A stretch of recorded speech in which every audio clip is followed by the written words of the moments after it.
Here we go. Here we are, ladies and gentlemen. Hey now. Do it to the official. Hey now, hey now, hey now, Hey now. Does that get on your nerves when I do that? It doesn't, but does this microphone make me look fat? No, you look beautiful right now. You look great. I thought the camera was only supposed to add 10 pounds, Andrew. I got to be honest. I do, and you see the cameras right there. I do a lot of these videos, little short 5-minute videos, and I will spend 10, 20, 30 minutes per video on the backside, like critiquing myself. Yeah. And I'm like, God, you should have sucked in right there. You should have looked this way. You're looking that way. And we've got, and you're the first to experience this, but we've got 2 giant monitors, courtesy of Tony. He put those in today, and they're enormous. They look great. They do. They look really good. The ones we had in here were about half that size. So it literally looks like we got 2 TVs in here. I'm telling you, the over-the-line studio is palatious. It's nice. It's small, but it's nice. It's cute and quaint. It's like me. It's little, but it works. That's right. That's right. It leaves people feeling satisfied. So, Will the Chubbfather, finally. I didn't know that this day was ever going to come, dude. It's here. I'm so glad we were able to, because we had to keep pushing it back. You've obviously, I complain about how busy my life is. Your life is far more busy than mine. Is it? I think so. But at the same time, you've got 2 busy lives trying to line up at the same time.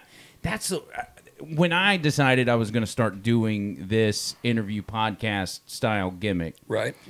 I was scared because I didn't know what the consistency was going to be, because I was going to be relying on other people to do it, getting people over here to do it in person. Sure. I can do stuff via Zoom, I guess, when you're talking about people that live across the country, but I was just nervous about, like, hey, how's all this going to work? And so here we are. So far, it looks like we're doing about 1 a month, which that's not bad. It's not bad. It's great. You know, gives people great. time to go back and listen. I just can't decide if I should look at you in front of me or if I should look at the you. Well, it's hard because that's so big, and actually that one probably looks better than this one over here. Because I look clear and crisp over here. People can't even see me on the video. You look more natural if I turn my head to the right and look at you. Yeah. Do I need to look at a certain angle for you when you look over here? Yes. Do I look back at you? Do I gaze into your eyes? Do gaze. There needs to be some gazing. All right, we'll do that. Hey, real quick before we get started, a special shout out to my people over at Vapor Forge. Y'all hear me talk about them every single day, the OGs. Will can attest to these guys. Yep. They're great at everything they do. If you have not been by here, you're missing out. Whether you're already a vapor or you're a smoker and you've recently been on this journey, smoking to vaping, where you at? 1 to 10? Good decision you made? It's one of the best decisions in my life. That's big. Hands down. And, I've decided to go kind of full bore with it. I'm almost, I'm getting close to my 5-month mark without a cigarette, and I am on day number 5 today of no nicotine. Dang, that's impressive. That's something I can't even say. I've got the I've still got the vape. I'm still hitting the vape, but there's no nicotine in it, and so once I feel comfortable there, I'll probably put it down. It was a big thing for me. And it's one of the things that I appreciated about Tony and the crew at Vapor Forge. Tony never wanted me to just, and you in general, humanity in general, he's not looking for you to switch habits. Right. He really genuinely, and he's talked to me several times about, him cutting back his vaping and, getting ready to walk towards that direction of not vaping. So, man, when a business owner is willing to be helpful and honest, it just makes doing business a lot better. I was going to say the same thing. He's the type of guy that's like, hey, we're not looking to get you addicted to something else. If this helps you quit everything altogether, they're 100% for it. And that's why I love these guys to death. I want y'all to check them out. If you need to see them on the website, vaporforge.com, 205-874-9010. Y'all hear me say that every single day. And then our good friends over at Wild Hair Jerky, absolutely love these guys to death. They're on the verge of getting opened up and cranked up and really going, and I absolutely love this beef jerky. And I try not to be... Brian's got a habit of sending me samples. He'll just send me a box of stuff. And sometimes he'll have me hand it out at the station and everything else, which is hard for me to do because I don't want to do that. I want to keep it all for myself. But, you know, I try not to be that guy and be like, hey, Brian, I'm out of beef jerky. Can you send me some more? Jerk me up, dog. Jerk me up.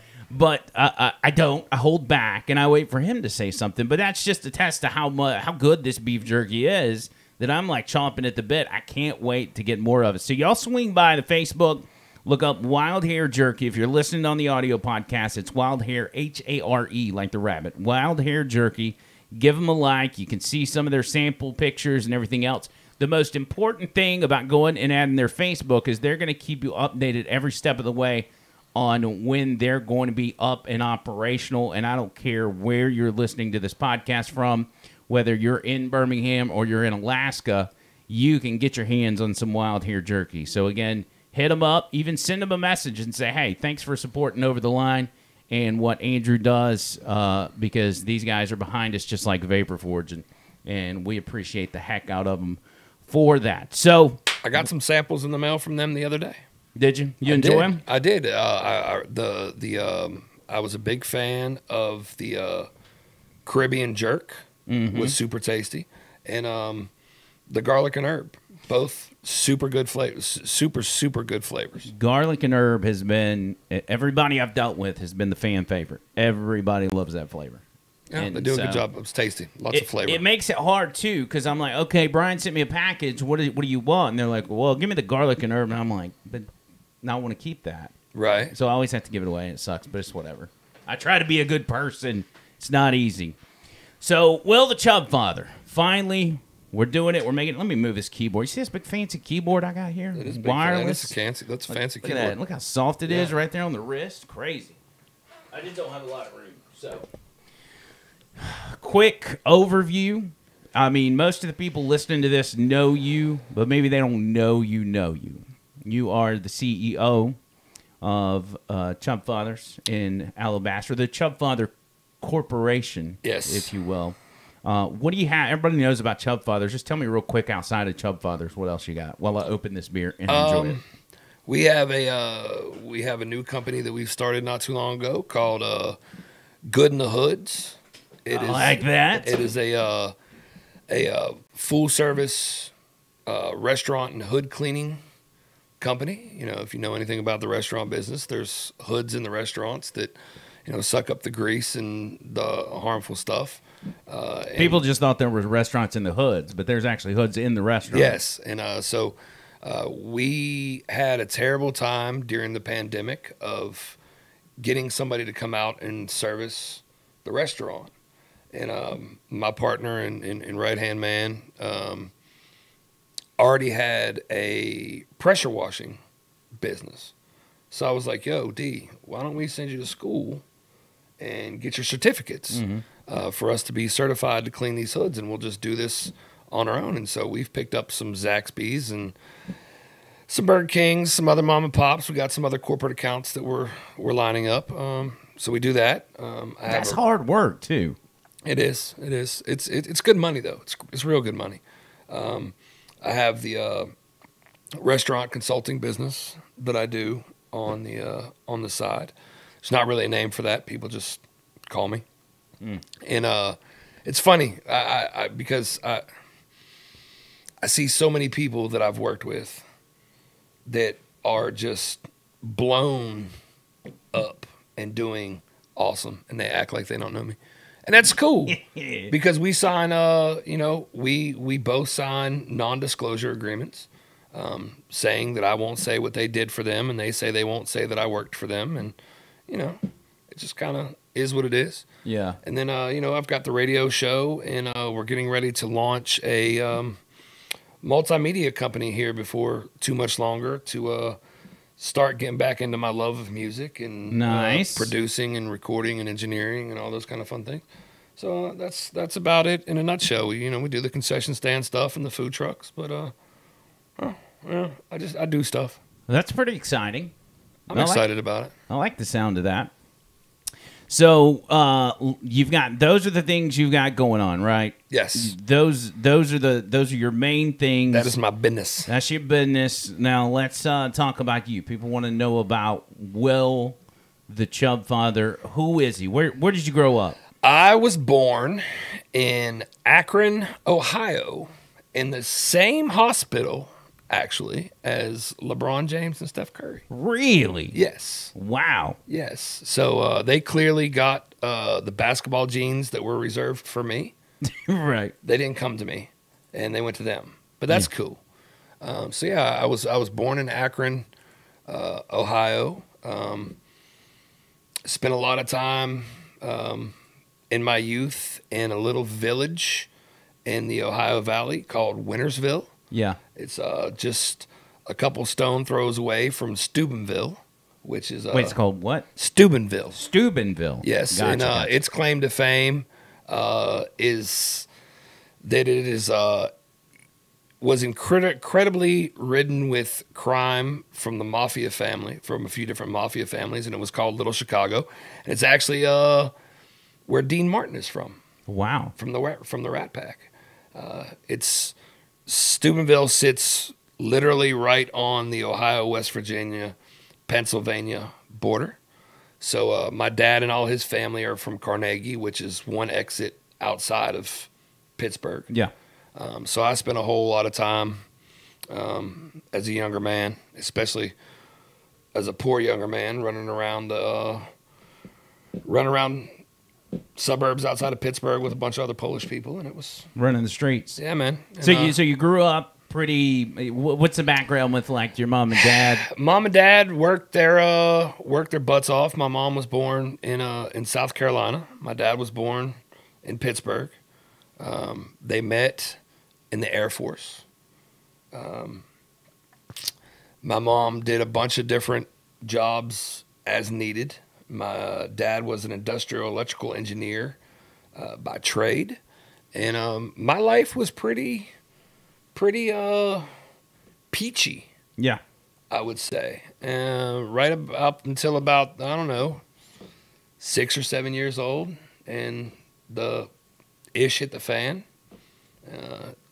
Dad's job wanted him to purge himself. Now, what do you mean by that? They were being audited and investigated for some shady business dealings, and my dad was one of the higher ups, and their desire was for my dad to lie in court to try to get Cookie, which was the guy whose name owned the business. Oh, that's bad It was news, right there. it was actually on his birth certificate. Oh, that's bad news. It's Cookie. That's bad news. And yeah, so he wanted him to lie on himself, and the old man refused. Take the fall for Cookie, not just lie, but to Yeah. take the fall. And the old man refused, and he did what he could, and So he loses his job he at that point? loses his job, decides to go into business for himself. Did really well for himself the first year. This is like 1985, something, 84, 85. And he cleared $1 million his first year in business. That's a lot of money which was back in the a lot 80s. of money back then.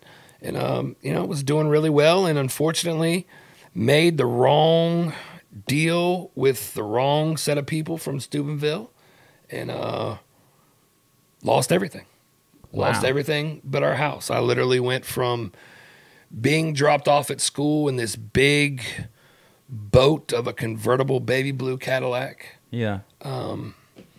every day to, over the course of a summer, riding the cheese wagon and standing in the free lunch line. The free lunch line isn't like it is now. There was an actual line. There was Right. a separate line. It was not discreet back then. No, there was a big sign that I can close my eyes and still see. Right. That said free lunch. Crazy.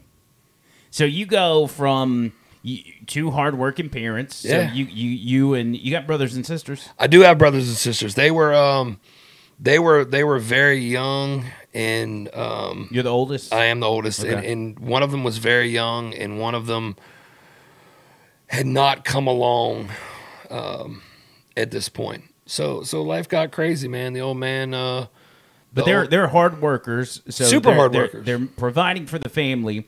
He gets let go, but he picks back up in no time. And so you guys, as kids, never really skip a beat until the bad deal. Yeah, until the bad deal, man. And then it went. It seems like it went bad so fast. Like it really is a crazy blur. And he picked up a pretty good drinking habit, and took a lot of his frustrations and what was going on in our lives out on me. Yeah. And never touched my mom or my sister. So I'll take that. But it got pretty hairy for a while. Just you being the oldest, you just happened to be the target. I was the punching bag, literally. Couple glass doors I went through. Man. Oh man, one night it was cold and the power wasn't on, and we had this heater, this wood burning stove downstairs, and I slept downstairs, and I still remember him telling me not to mess with it. And I woke up some point in the middle of the night and went and threw a log on it and did something with the flue. Yeah. He woke up and there was smoke all over, covering the inside of the house. I'm just laying in my bed, warm as can be, man. This cat picked up a cast iron fire poker and beat the stew out of me. That's how I got woke up. Yeah. And it was man, I took some lumps for sure. But like I said, never touched my mom, never touched my sister, and it wasn't him. It was the booze. Right. It was the booze and the problems, and you got to think about the Ohio Valley in this time, man. The steel mills were just really starting to feel the competition with Asian steel layoffs and strikes, and right. and just the climate that we existed in. Our neighborhood was very diverse, was very blue collar, but it was just like, when one person lost their job, it meant, 3/4 of my neighborhood lost their jobs. And it was such a different time because it wasn't like, oh, well, we can sit here and Google legal ramifications against our employer or whatever to figure out how to keep our job or find a new job, figure out how to work. None of that's there. And I think about also on the dad drinking stuff. Like, it was taboo back then to talk about somebody having a drinking problem. There were no real resources on people getting help. Well, no, and there weren't any. Let me grab a towel while you tell that story. I just spilled my beer. There was no there was no real recourse either. Well, I mean, he's telling me to tell the story. He just completely got up. But we're about to start frying electrical equipment here in a minute. Yeah, I don't even remember what I was talking about. I'm sorry. No, you're good. It's good. That's what I'm here for. So where were we? We get to you were talking about the problems. That you and your dad had. Yeah, and there was no, like, it wasn't. Looking back at it now, I can definitely look at it and see that it was abusive. Once again, I still maintain that it wasn't him. That it was the booze. It's the best way to look at it. In the environment itself. But man, I mean, they like, for a while, like, my file was like they didn't even put that mug in the filing cabinet at the hospital. Like, it was right there. You know what I'm saying? So they could just grab it easy. Yeah. And so there wasn't it took a lot of years for Child Protective Services to show up at my house. A lot. So they ultimately did? Yeah. Yeah. And how old are you at that time? I don't know. I was 8, 9. Oh, okay. So you're still really young. Yeah. Yeah. And I got to go away for a little while. Yeah. And it was a double-edged sword because I wanted to be at home. I wanted to be with my folks. I wanted to be there to protect my brother and sister. Or my mom and sister, I should say. So your sister stayed. It was you. Yeah. My sister was born in '84. Yeah, I think. So yeah, no, she was super little. But I don't even know how you process that as an 8-year-old. the place that I went to, the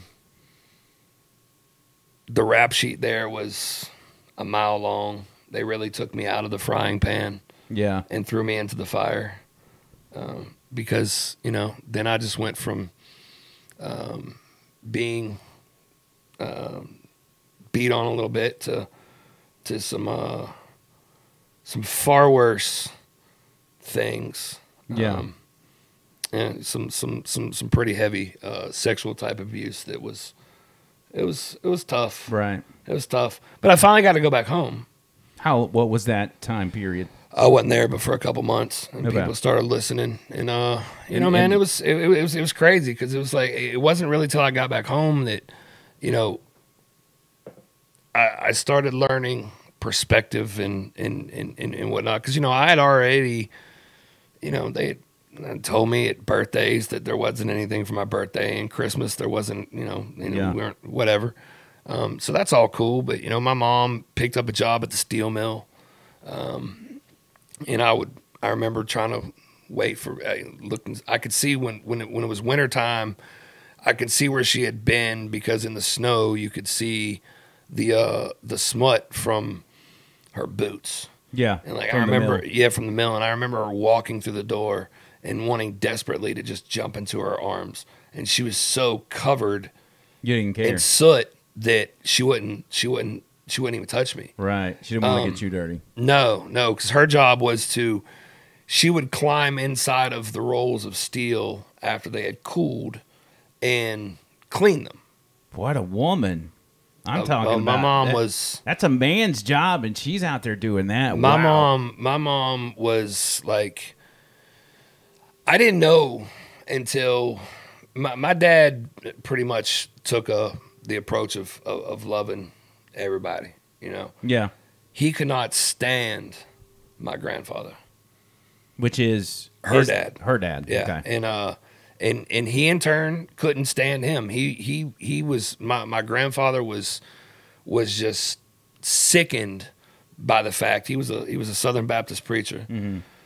Not that she just went and married some Catholic dude, but she went in his eyes and married a Catholic Yankee. Right. And so that Double caused whammy. That caused all sorts of problems, and I didn't know until later on in life all of the horrendous things that bastard had put my mother through, and I probably would have killed him had I known. Her dad. What her dad put her through. Yeah, Yeah. and so it wasn't until later on that we kind of put all that stuff together. But yeah, man, it was. I don't even know where I was going with all that. No, that's a lot to unpack. So you're back at home. Everything's kind of, you said people start listening to you about, I guess, what's going on and everything else. So things seem to be settling down at home. Your mom and your dad are both working at this point. Yeah, they're both. Mom is working part-time with the post office and part-time with the steel mill, and my dad had picked up a part-time gig with the post office, and it just wasn't enough. There were lots of nights hungry, lots of nights waking up with my stomach growling. Do you think that is partially what has you doing what you do now? No. Well, to a degree. I mean, I couldn't. Absolutely. Okay. But like, kind of when it all started, and the food started becoming more sparse and whatnot, I had a dream when I was 7 years old, and God, Jesus, whoever, is at the foot of my bed, and we're having this conversation, and he's talking to me about the trials and tribulations in my life and how it's going to be, and things that I would go through, and things that I would survive and become stronger because of, and that feeding the people would basically be my responsibility. You heard those words. Yes. That's crazy. Yeah. And it's mind-blowing to a child that age. But even when we didn't have, You know, my dad had high standing in the community. People came. My dad had mad juice. Folks came and talked to my dad, sought advice. You know, if things need to be taken care of, he was a guy who knew how to take care of things. He was the Pope of Pennsylvania. No, I'm not going to go that far, but you know, so he had a little bit of clout, and he was respected. He was very respected, and you know, I remember being young and being at food banks and helping put together boxes and stuff for the toy drives. He was real big in the JCs, which was a civic organization, right? And so when we had, I was there. But when it came time for us to need to be in that line, we were still there. We were making sure, he made sure that everybody else that came through the line got a box, and we just kind of like on the down low took what was left. So he had y'all still handing out boxes, even though y'all should have been in the line with those other people. And that really developed my servant's heart. You know, and I'll never forget. It just wasn't enough. And the worst day of my dad's life, we went down to the welfare office, and he had to feed his family. You know, it was the last thing he wanted to do. It was the last thing that he wanted to do, and I think that he took me with him just to for me to have that experience, right? Of this sucks, and I think this sucks more than anything, right? But I've got to take care of my family, so this is what I have to do. And it struck me, you know, it meant a lot to me, obviously, that he cared that much and he knew what he had to do. But it was crazy, even with the bad stuff that had gone on.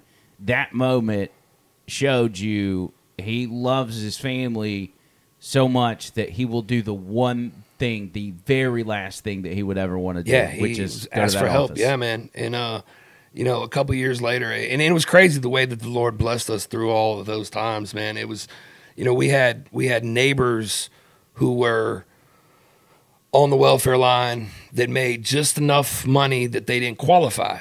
You know, there's a lot of these situations that go on today. And for whatever reason, they gave us a crap ton, and there was not. You're almost like, where did it come from? Yeah, but what it was enough. We had enough stamps to talk to the neighbors to the left and to the right of us and say, what do you guys need from the grocery store? Yeah. And so my dad was taking our food stamps, getting just the necessities of what we needed, and then using, you know, the rest of it to buy groceries for the neighbors. Yeah. You know, so it's strange because I see this side of my dad where he's always mad and angry at me, but the entire time I'm still seeing his example, and I think that it's the thing that made me never want to just be like, screw you, old man. Yeah. I'm done. Because it would be easy for you to do. Absolutely. To only look at the bad stuff, but I think those things are what help you differentiate between what's the alcohol and what's him. Sure, absolutely, man. And, you know, getting that year for my 8th birthday, my mom found an easy bake oven in my neighbor's trash, and I busted my piggy bank and had enough money to buy a couple boxes of open Betty Crocker cake mix from the Scratch and Dent store and a new light bulb, and I set off selling easy bake oven cakes to help keep the power on in my house, because that's what my dad's expectation was of me. He was like, I know you're 8. I know you're 9. This sucks. Cry me a river. Yeah. Go find some money. Right. And let's be real. That's good parenting. You know, so you know, it was winter at the time. I sold easy bake oven cakes, and you can imagine being in a blue collar steel mill town. You know, everybody's out playing football and Army, and I'm in the house baking cakes. Right. And they start, you know, friends making fun of me and giving me a hard time, till the business got to the point where, like, I needed more people to deliver. I mean, you have a very small window with an easy bake oven cake for it to be good. Right. You know what I'm saying? If they sit for too long, you might as well make them over. a cornerstone of your house and lay them in your foundation. So I had to figure out a way to get these cakes to people with the quickness.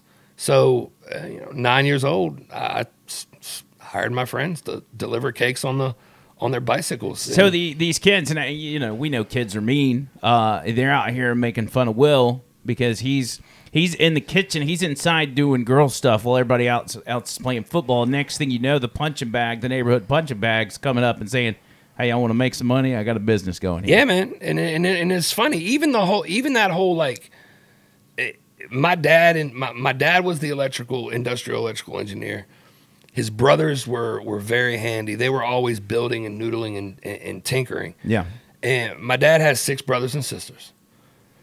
Half of them card-carrying Union Democrats. Mm-hmm. The other half of them conservative Republicans. Right. So when they got together and the bola starts being passed around and the glasses start declanging, right. There's some shenanigans going on, so they're all downstairs in the garage wrenching on things and noodling with things, just yelling and screaming and cussing at each other. And I'm downstairs because my mom and my aunts and everybody are up in the kitchen. But I'm like, yo, all I'm asked to do down here is fetch a PBR and Iron City beer. Right. And get made fun of and yelled at. Why am I hanging out downstairs? Yeah. And so I started being upstairs. And I realized that if I was upstairs, I got to sample things. And I got doted over a little bit. Right. And so that's kind of where, I can do a few things on motor vehicles. But like I'm not a car guy because I chose to be in the kitchen. You chose to be upstairs. Yeah. Yeah. And so that's kind of where all that it was just cooking came in because I just didn't want to be with all the yelling and screaming and nonsense. Yeah. That's crazy. So you're around that time. We're saying you're what, between 8 and 12? Yeah. Somewhere. What about after that? You start working your way to high school. What's home like? It was interesting. We had moved to Alabama. I think I got here in the 7th grade, maybe 6th grade, 7th grade. This is 1989. Are you that much older than me? I'm 47. I'll be 48 in November. Okay. So you got 10 years on me. That's all right. And some of these dates and ranges and ages, I did a lot of drugs. Yeah, right. I smashed a lot of brain cells. Yeah, man. So I get down here, and like I said, our neighborhood was very diverse. Our family was very diverse. I have black folks and Mexicans and Koreans, and we're just kind of a mixed bag with my cousins and my aunts and my uncles and people who married in and whatnot. And so getting to Alabama was, first of all, this misconception about, there's so much more racism in the South than there is up north. Right.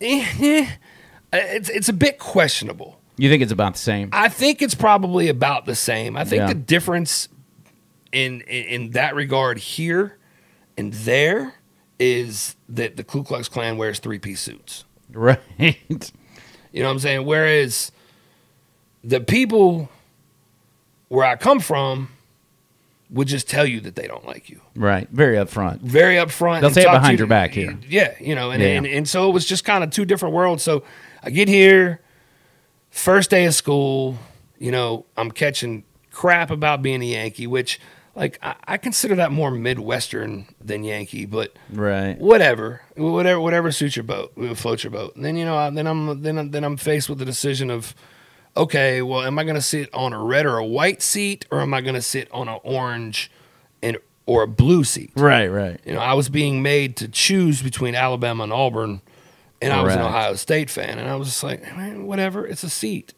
And then they made it abundantly clear that I was at Irwin Elementary School, And I don't think, I can't say for sure that it was a school policy or anything. I'm not trying to, start no ruckus. But it was very evident that white folks sat on this side of the cafeteria and black folks sat on this side of the cafeteria. Right.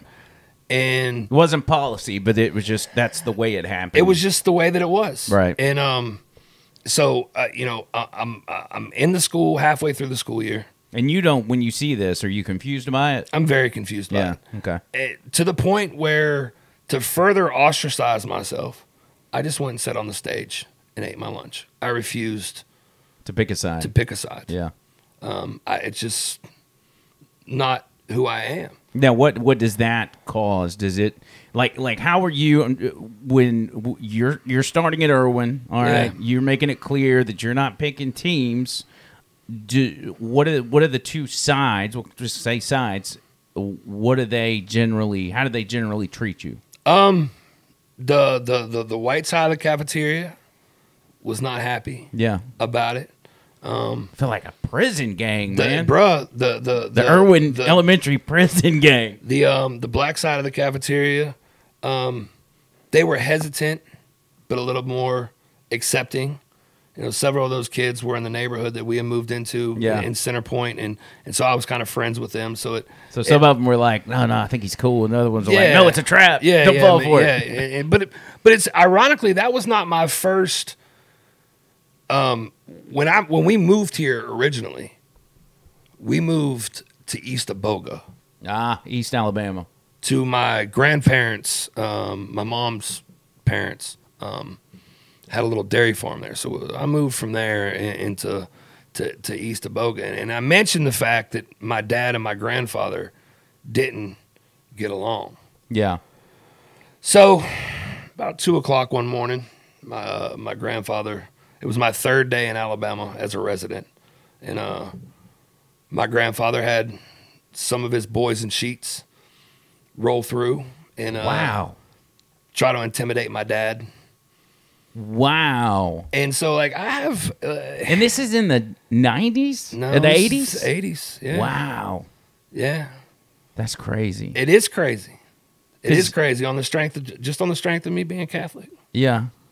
See, it's such a... I mean, obviously, I know all about the history and everything else. I'm fairly well-versed in it, but, never experiencing, seeing that in person in real life. It's a bizarre concept to me that somebody that's kind of generally in my age range had experienced that. So what happens with that? Does anything happen? No, man. It just kind of goes away, and it was really the thing that started. My dad insisted. He told me numerous times, like, your grandfather did that. Yeah. My mom. Oh, my dad would. He would never do. And it's. So it was crazy, and it really started shaping me more, and put me on this path of loving everybody and where I was going to be and where I fell and where I stood with things. And it was your way of combating. I mean, I don't know if combat's the right word, but combating the people like that. Yeah. You push back. You try to cancel them out with compassion. Sure. And, and I've just had some, like I said, man, I've been very fortunate to have perspective. And so I was on, that put me on this path of, distrust for a lot of white folks. Mm-hmm. Because there were too many people, not in my family's circle, but just around, that I would hear talking in the words that they would say and the things people were more open about it. Yeah, man. And it was just I was like, I don't really understand this. I mean, I was, I just didn't understand. I didn't understand why I had to be a wigger. Right. And, and all these other things. I was just being me. You know what I'm saying? I didn't own 1984 by Van Halen. That wasn't my, that wasn't my thing, man. I was more into Curtis Blow's Basketball than Van Halen's Jump. Yeah, and on that front, those things were different. But even though you're from another part of the country, it's really not that different from where you're at as far as just hardworking people working at steel mills, and you got kind of the same family structure, but kids, again, they're mean. They don't understand it, so they end up that misunderstanding turns into bullying, especially at that age, especially during that time, and that's kind of been, the story of the ages. So you move through high school, you make some friends. I guess you got a core friend group. No, you're just kind of a loner. I mean, I did have some friends. I started out my high school career at John Carroll, which was we had qualified for some financial assistance, and my parents wanted me to go to John Carroll, so I went to John Carroll at the old school for a year and a half, 3/4, and then I had to leave there, and I ended up at Chelsea. Mm-hmm. The second half of my sophomore year, and then you graduate from there. Yeah, I went from Chelsea. We moved to the east side out to Irondale, and Irondale was really the first place in Alabama that felt like home to me. Yeah, it was our neighborhood was extremely diverse. The people we were around, the people that I interacted with, it definitely felt more like what I was used to. And I ended up at Ramsey and graduated from Ramsey, and it was wonderful. It was a wonderful experience. I wish that I could have been there for all 4 years of my high school education. But I learned a lot of, once again, all of these experiences to this point is leading itself to especially on the race side of things, is really, I always wanted to make sure that I didn't just group people together. So like, you could be mean to me, you could say words that I didn't want to hear to somebody else, and I would go out of my way to have a conversation with that person because I wanted to know what made them tick. I wanted to know why they were that way, and if they were really that way, or if there was something just underneath the surface that was different. So it really made me, want to get to know people a little bit before I start casting stones in their direction, and that was never more. Really, the thing that cemented that for me was, my neighbor in Irondale. I had heard him on numerous occasions degrading black folks and talking bad about Mexicans and Asians, and I had just come from my situation in Chelsea where the day that the Rodney King verdict came back, I had to be escorted out of the school by sheriff's deputies because of death threats, and I rode home with the Shelby County Sheriff for the rest of the school year. Death threats against you? Yeah. Why? Because I wasn't white enough for everybody, and I didn't put up with I didn't just sit quietly. Was there there was conversations about? Well, so, they would people there would all say that I was the blackest guy at the school, right? And the day that the verdict came back, one of the guys came and put his hands on my desk and spit in my face. Wow! And said I would have beat that too. Unprovoked, just. And so I had a choice to make. You spit in my face, cuz. Take it. So, he went back to the back corner of the room and sat down, and I stood up and threw my desk in that direction and just swung at everything that I could. Yeah. And so it ended up being me on about 13 or 14 folks. And I spent the rest of the school year in the principal's office. And, so it was kind of a crazy experience. Well, I look at what you've told us so far and everything that you've been through. I mean, you've really kind of been in fight or flight mode since, since your earliest years. So that's what you know to do. And does this, we're in what grade are we in right now? Okay, so I was getting ready to tell you. So I'm a junior in high school. Okay. And my neighbor that I was talking about, it was just at the time seemed like the most bigoted and racist person that I had ever been in any kind of serious contact with. And then Winter Storm 93 happened. The blizzard of 93 happened. And he had an old Jeep CJ5 that was jacked up. Yeah. And I spent 3 or 4 days watching this dude pull anybody and everybody out of the snow, take them home, give them money for groceries, coats out of his closet, and it didn't matter what color you were or what you looked like. If you needed a hand, he was helping you. And you were baffled by that. I was absolutely dumbfounded. I was angered. I would venture to say that I was angered. Did you look at the people he was helping and say, do you not know who this guy is? Well, yeah. I mean, I didn't have, conversations with a lot of them. And even the ones I did have with, I wasn't going to be like, hey, trying to out the guy. Yeah. But it messed with me to the point that, because I knew everything I needed to know about this guy. Mm-hmm. I had made my decision. And every day at sunset, he would go and lower his flag and play the Ballad of the Green Beret, which is one of my most favorite songs ever. Like, I went to sleep listening to that album for years. But I just decided I was going to go have a conversation with him. Yeah. Because I had to know. And that conversation probably did more to make me who I am than anything else that's ever happened to me.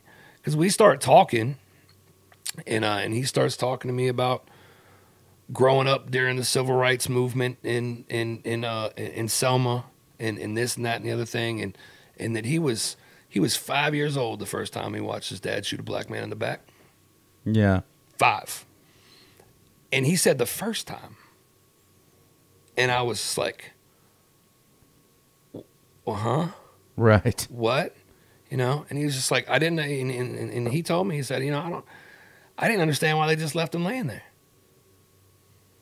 And so I'm just like completely dumbfounded. Right. And then he's telling me some other stuff, and he goes into to his first day in country in Vietnam, and there's him and this other white guy that are part of their guard group or whatever, and 6 or 7 other black guys that are with them, and there's a lady and what looked to be a 7 or 8 year old boy approaching the guard shack, and they won't stop, and everybody else just kind of freezes, and Larry's just like, I put one right between her eyes, and then I shot her son. And sure enough, they went out and they both had explosives in their backpacks, and had he not made the decision that he had made, there'd have been more lives lost. Yeah. But, my jaw was on the floor. Right. You're 16, 17 years old. Yeah, because, during this point in the 90s, being a product of your environment was a big thing. And the reasons why these people, folks are the way that they are because they're a product of their environment. And correct. It's how they grew up. It's all they know and yada, yada. But I'd always been once you reach an age of reason and you know should better. be able to sort it out. Yeah. And it just didn't ever seem to work out that way. But the bulk of what I had heard to this point about folks being a product of their environment were folks in the hood. Not in the trailer park, not in rural America. Yeah. And I started thinking to myself I'm like, well, why wasn't Larry a part? Why isn't he a product of his environment? And I just gained a lot of perspective, right, about not judging books by their covers, and look, you had been around since you've been in Alabama. You've just been around judgment, and that's it. Sure, and not getting to since you were kind of, I don't want to say you're outcast, but you were a bit of a loner. It never got the opportunity to understand other people or why you saw what they were doing. Yeah. You just never had the opportunity to understand why they're doing what they're doing. Yeah, man. And it's, it was absolutely crazy. And dude is no saint by any stretch of the imagination. Once again, you have reached the age of reason.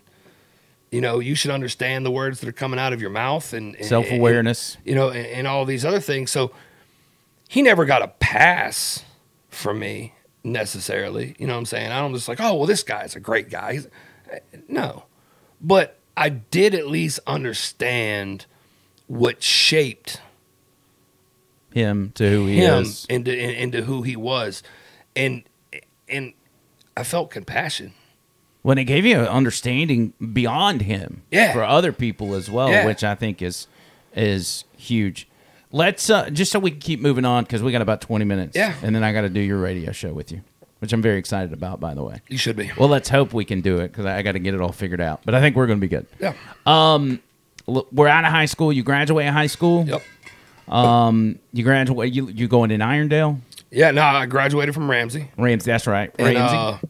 And my mom was very sick at the time. I didn't want to go to college. They convinced me to go to college, so I ended up at West Alabama, and I came back. But you know, her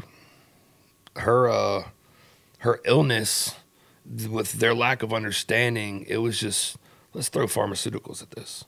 Lots of pharmaceuticals. Going back to the treatment of even alcoholism. You know. And so, you know, I dealt with a lot of things in high school, and a lot of feelings and a lot of emotions. What was she suffering with? I can't even. I can't even pronounce that. It's a form of muscular dystrophy. Gotcha. She had sustained an injury from repetitive motion at the post office that had caused the disc at the top of her neck to bulge, and it created a bunch of nerve damage from there. And so, like, she would go into these muscle spasms, and like I more than one occasion, I watched her feet turn almost all the way around in the opposite direction. That's hard to watch. Is her son? It's very hard to watch because, like I said, they didn't really know what was wrong with her. And so we went to the Cleveland Clinic and to the Mayo Clinic. I took her to all these places, and I watched them prod and poke her and just put herself through misery to try to figure things out. And you know, when she was diagnosed, there's like 130 cases diagnosed in the world with this form of reflux sympathetic dystrophy or whatever that she had. But through the research that they did on her, they've been able to help a lot of people, and the treatments that they've come up with now, she was so deep into the pharmaceuticals that they're just unaffected. They were just ineffective. And so, you know, I started looking for ways out of my situations and my problems. And, you know, man, I was a big fan of, let's eat, you know, 1, 2, 5, 10 or so hits of acid before I went to school in the morning. And, you know, which is not easy to do, by the way. And then, you know, figure out that I could snatch some pills from the pill bottle, start popping them, you know, halfway through the day, and, you know, bring my appearance of normalcy, get a lot done back to a degree, and, you know, hide it from my parents. And it created a hell of an addiction. Now, how long did that last? I guess it spiraled into many things, many different drugs. Yeah. Well, no, pills were always just my, like, I was always I could go buy some Coke, do the Coke, and be done. Right. And never, like, the next morning be like, oh, I got to go get some Coke. Pills are different. You know, pills, completely different. And no, it stuck with me to, I don't know, I was probably 22 or 21, 22, something like that. And Stephanie came along and saved my life. You know, I just wanted to be a better dude for her. And now let's talk about that for a second. All right. So you come across Stephanie, you meet her at Kuko's. She was the little sister of my friend's old lady. Okay. So you meet her there. You know, you're popping your way through the day as you do on a regular basis, eating pills, whatever. And you meet her, and you obviously think there's something special about her, so you start talking to her. What did she tell you today was her initial reaction to you? So it was funny. I would show up someplace that she was, and she would leave. So she was trying to avoid you. Because I made her nervous. Like Right. she was crushing on me hard, and she didn't really know how to deal with that or how to talk to me. So I would walk into a room, she would immediately get up and leave. Did she know you were in active addiction at that time? No, not as much. You know, man. You're right. Once you do it for so long, you can play it cool. Yeah. I mean, it's it just becomes right. the daily. You're not even bent for real. You're Right. just trying to not go into convulsions and you're just avoiding DTs. you're just avoiding detoxing. And man, she I don't know what the hell it was that she saw in me. So you guys, you hit it off. You date for how long does it take before you guys get married? Year and a half. Moved 2 pretty years, fast, not 2 bad. years, something like that. 2 years, Yeah, not man. bad. And are you still? You said Stephanie saved your life on that front. I'm just curious, where in the addiction did it stop? She signed a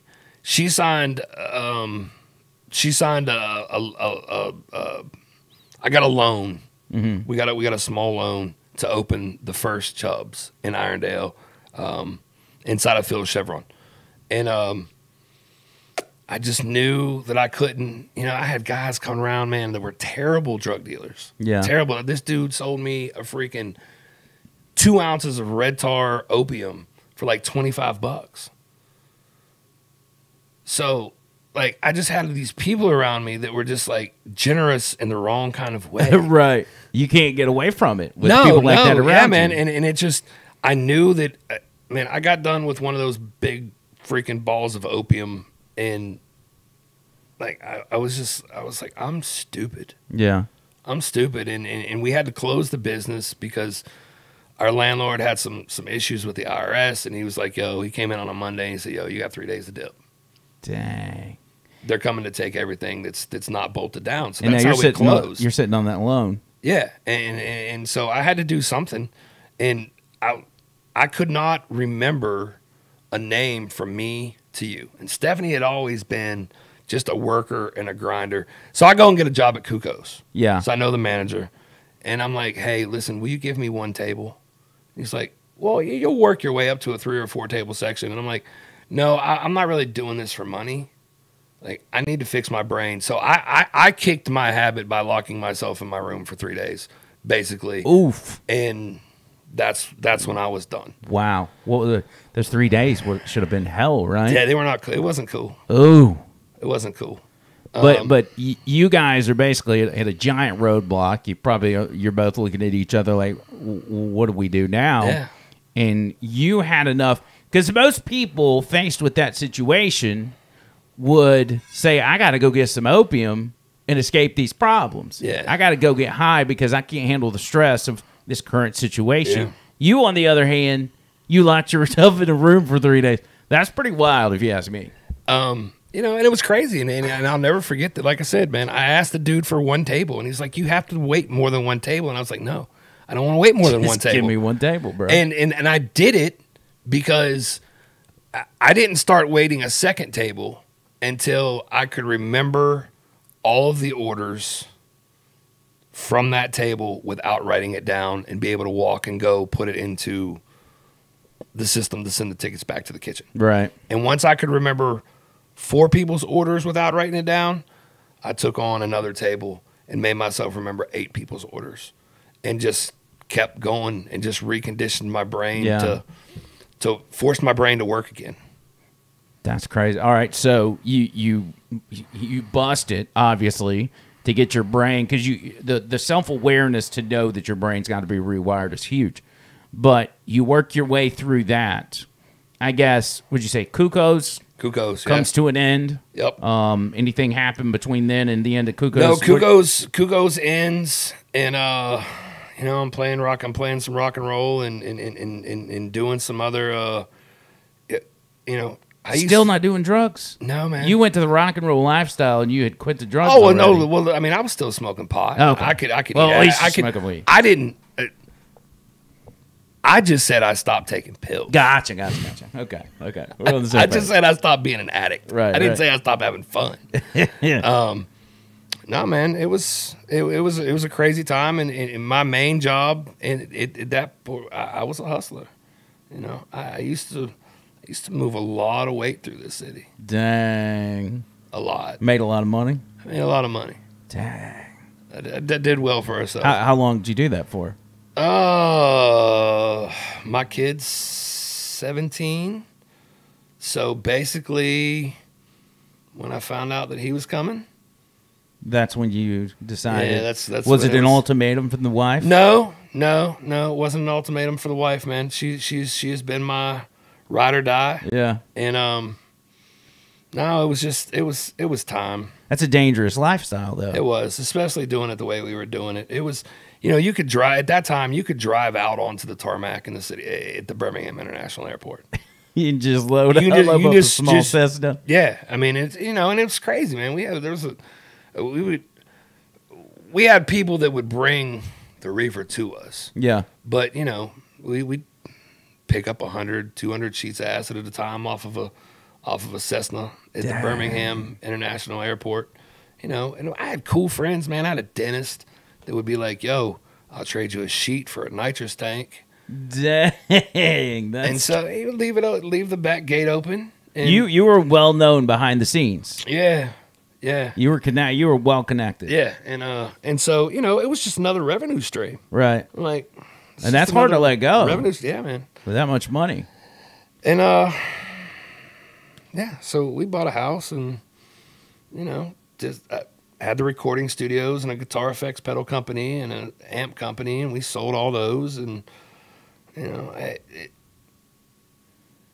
you find kids come along, and I'd started working for a catering company, and we moved to Nashville to open a location for ourselves, and came back and after selling it and got a job working at Full Moon Barbecue, and I was the GM there for the first 7 years that they were open. In Alabaster. This is post firstborn. Yeah. So you go a period of time. By the way, you're smart with your money apparently, because not only do you buy a home, you open a business and attempt to take off. I absolutely used I was never the guy in the club. I was never the guy in the bar. You were using it. I was reinvesting our assets. Even though you were getting the money the way you were, no matter how people view it, you were doing exactly what your dad would be doing, in the sense of family's the priority, making sure they got food on the table. I'm just a hustler, man. I've always been a hustler. And then there is so little difference between the dope game and the restaurant business. They just can't take me to. Well, I mean, I guess they could take me to jail if I wasn't, on my P's and Q's. Right. But no, man, it's supply, demand, quality, service, and hustle.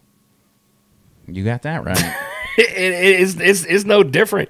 And please, anybody watching or listening, I don't mean for any of that to sound like it's glorious or that I'm crazy super proud of it. You know what I'm saying? Of course. But it's who I am. It's your story, and it's where I come from, and it's why the work part of it, in the being in the gutter, and I can't tell you how many times I've almost lost our business. I mean well, I'm thinking of, we started early. Yeah. You've been through some pretty traumatic things, especially as a child. You consider, and I'm sure you had more traumatic things that you didn't even bring up. Hopping from school to school during a time which was a weird time in the South. Yeah. Dealing with all of that. And then, your mom gets deathly ill. You're dealing with that as well. And you're trying to figure out your way in the world. It's all of that stuff taught, each one of those instances taught you something that have brought you where you're at today. I would not change a single beating, a single feel up, Yeah. a single high, a single sleeping in my car, not having nothing to eat.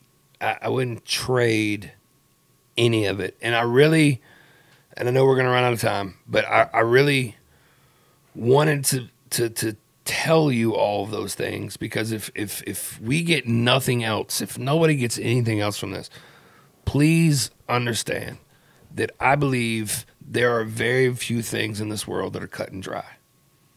One of them is this: you are a victim or you are a survivor.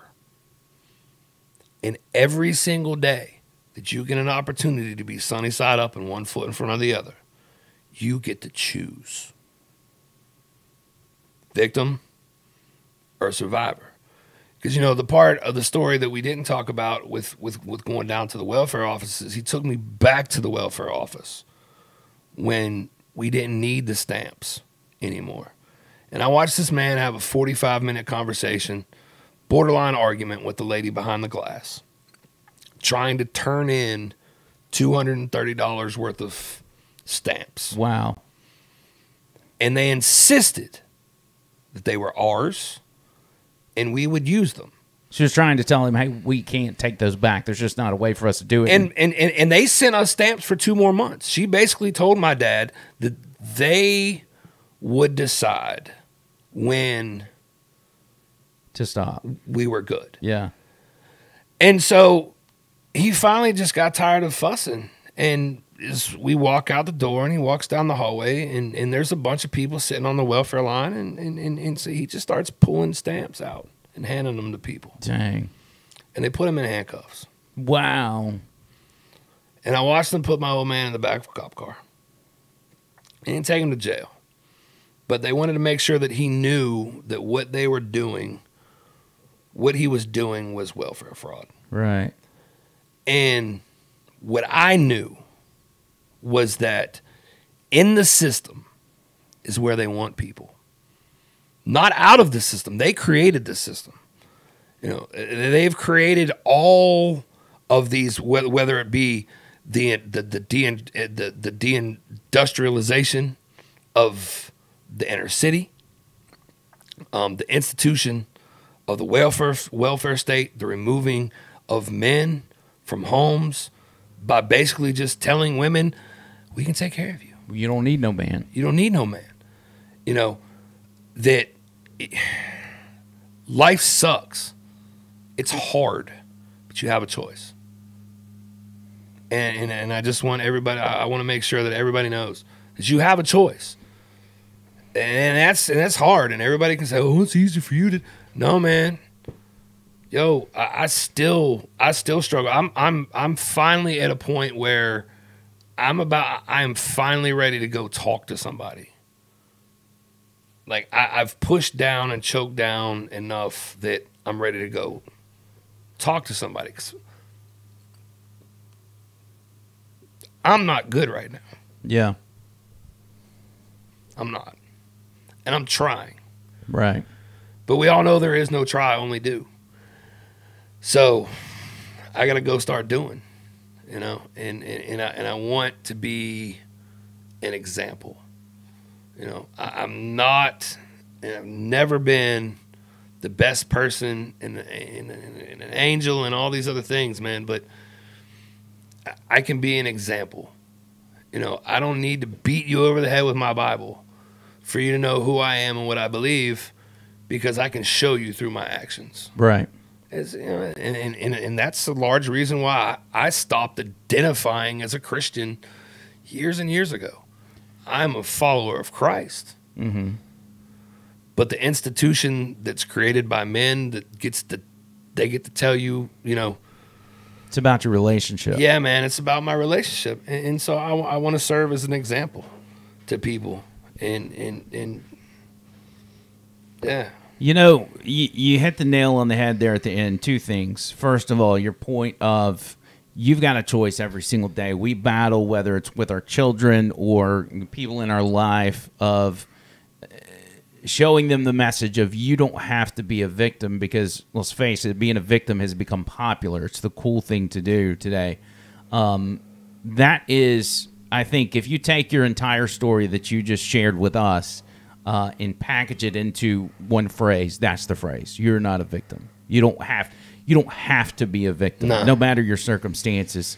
The other thing is that's exactly why I wanted to bring you on this podcast and share that message. I've never heard all of those things that you told us, but I knew they were going to be good. I knew they were going to help somebody, and I can already guarantee you this podcast will help multiple people.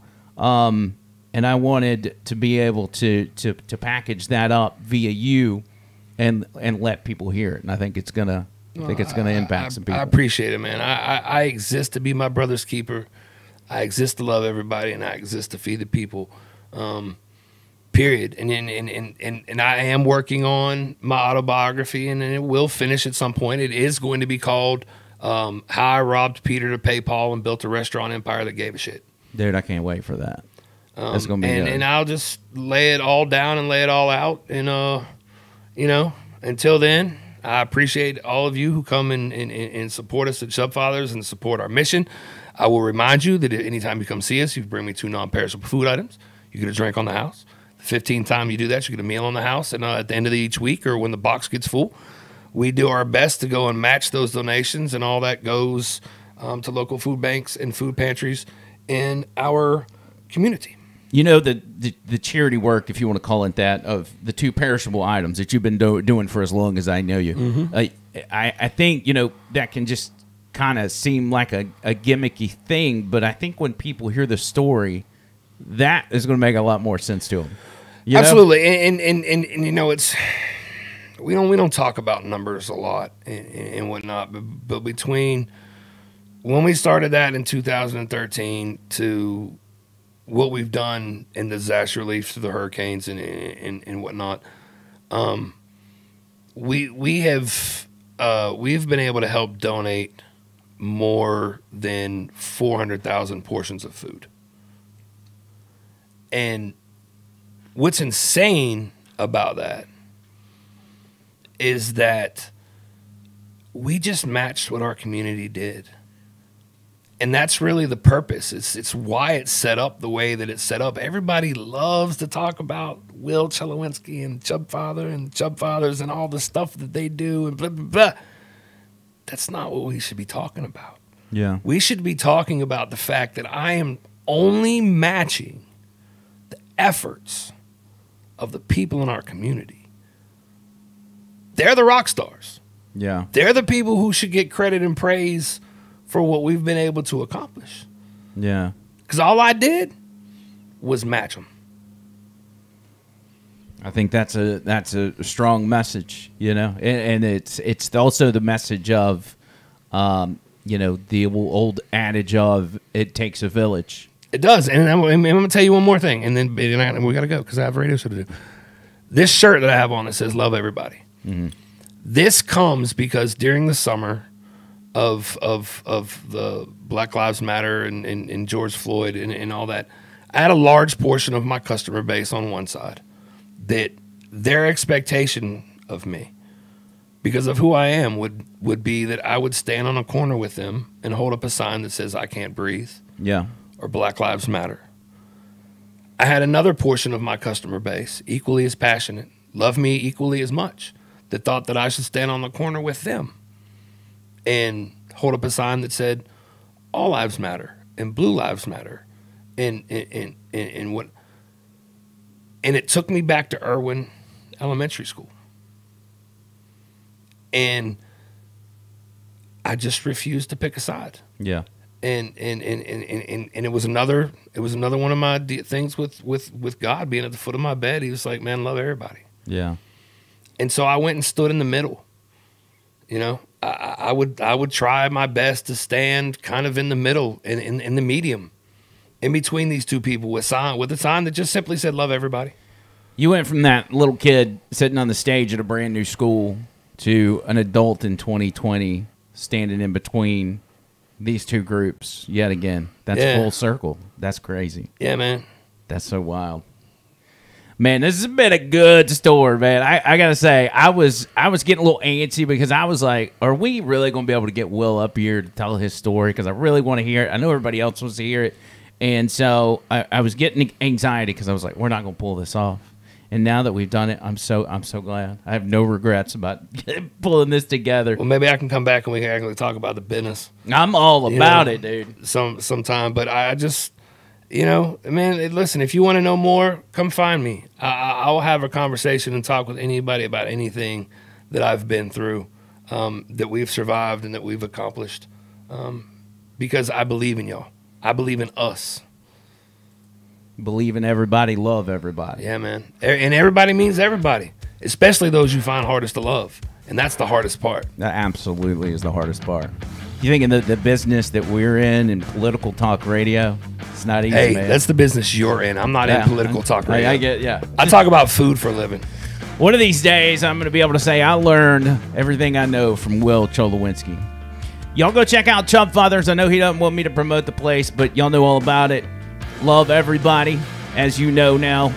And thank y'all for listening to this podcast. Make sure you go to AndrewMcLeanWho.com for all your over-the-line and the line needs. Don't forget about Breaking Bread, 6 to 7 on 99.5 every single day. Monday through Friday. And like you said, we'll do this again If soon. you miss an episode, you can go to breakingbreadbham.com.